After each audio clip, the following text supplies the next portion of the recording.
My name is Donovan, and as part of the Rockler Plywood Challenge, I'm making a Tetris TV stand out of one sheet of plywood.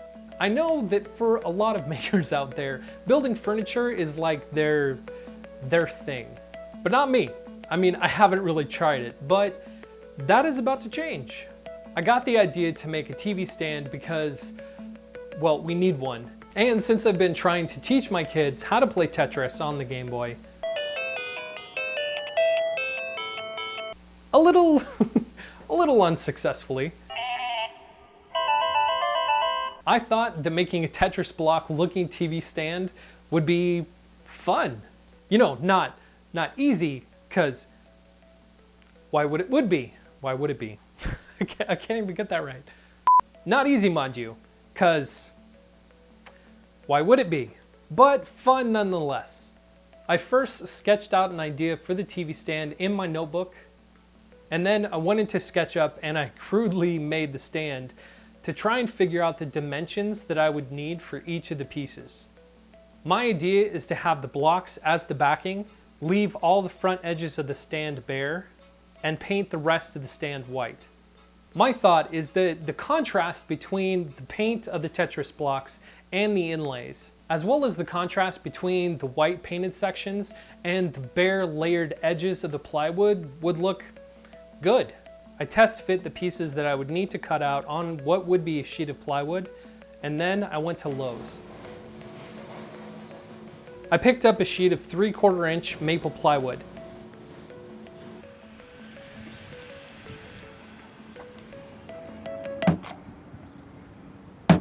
Oh man. And then set it up to get ready to cut. Using my guide I printed out, I started to mark out the cuts for the larger pieces of the stand. And then clamped down my T-square and started to cut them out. Once I had the larger pieces cut out, I drew the outline for the back of the stand.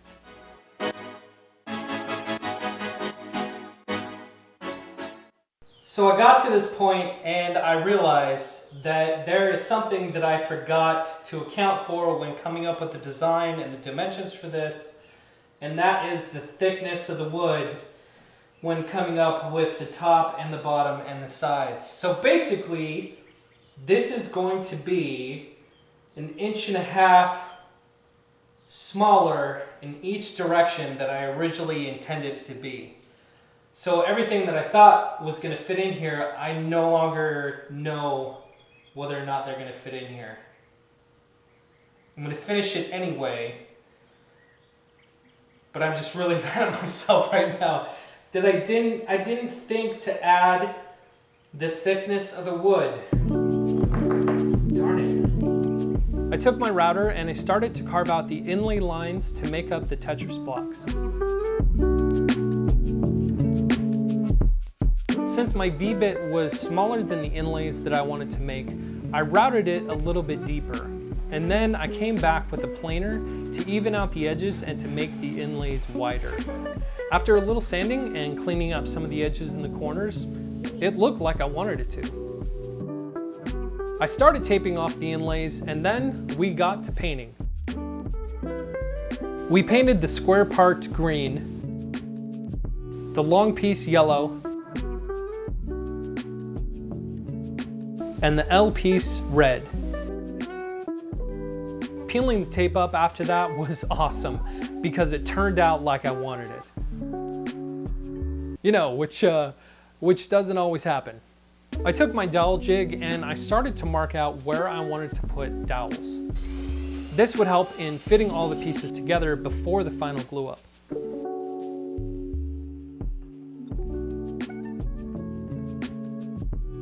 I then started measuring and cutting out the rest of the pieces for the stand.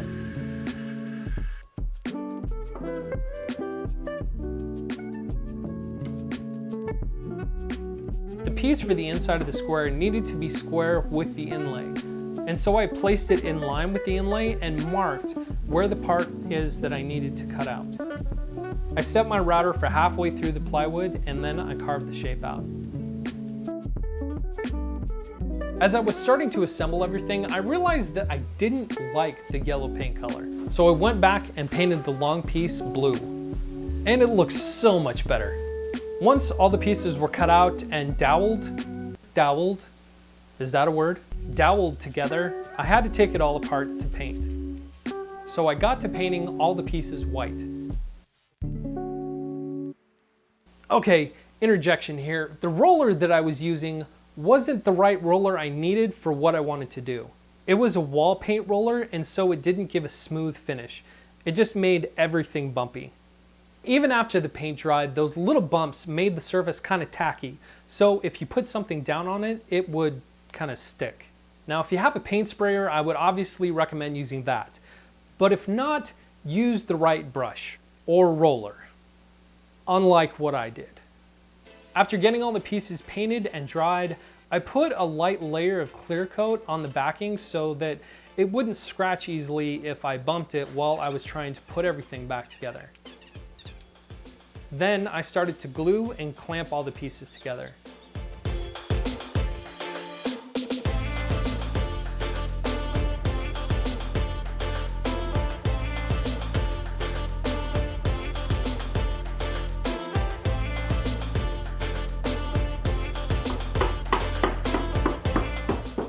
Originally, I didn't want to use screws to put this together. I just wanted to use dowels and glue. But I didn't have the right clamps to hold everything together like I needed it to. And I ended up having gaps between some of the pieces. So I went back and I drilled some pocket holes and screwed the pieces together. Now I used pocket hole screws instead of regular screws because I didn't want to risk splitting the plywood as I was drilling the screw in. The good thing is that it held the pieces together immediately. The bad thing is that drilling the pocket holes tore up parts of the plywood pretty bad. After it was all put together, I unscrewed the top pieces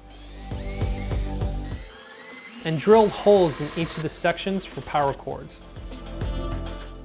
And then measured and marked the underside of the top pieces so that I could run an LED strip through the stand to light it. I carved out the places that needed to feed the LED strip through.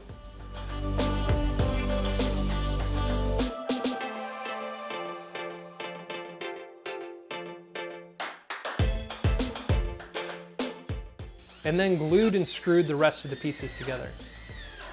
I got a 3/8 inch dowel and cut and glued pieces in where I had drilled the pocket holes. Then I cut them flush to the stand after the glue had dried. I took my planer and shaved down some of the uneven areas around the edges and then started to sand it all down.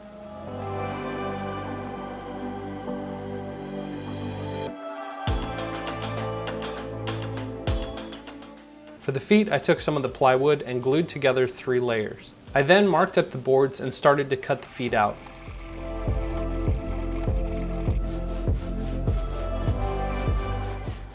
With the feet cut out, I measured and marked the bottom of the stands and checked to make sure that they would look okay. After gluing and screwing the feet to the bottom of the stand, I marked the center point on each of the feet. I got some 1/4 wood screws to try out and some screw-on furniture feet. I drilled a center hole in each of the feet and then inserted the 1/4 wood screw. Then checked to make sure that the feet would fit okay. I went back and I repainted the areas that needed touch-ups and where the pocket holes were. After the touch-up was done, it was just a matter of watching paint dry.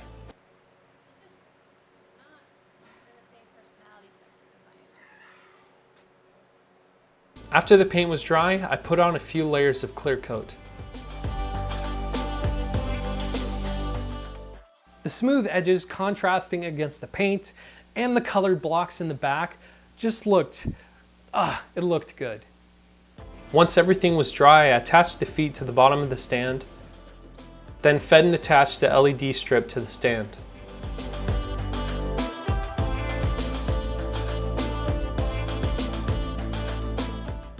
Then I took it to its new home,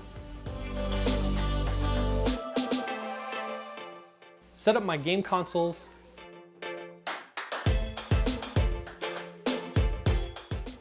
and some accessories.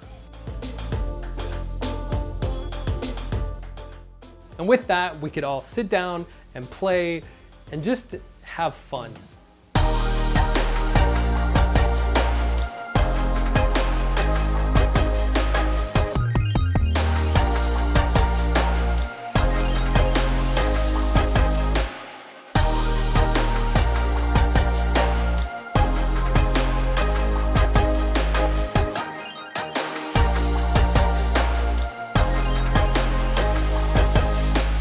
If you like this video, give it a thumbs up and be sure to check out some of the other projects that I've worked on.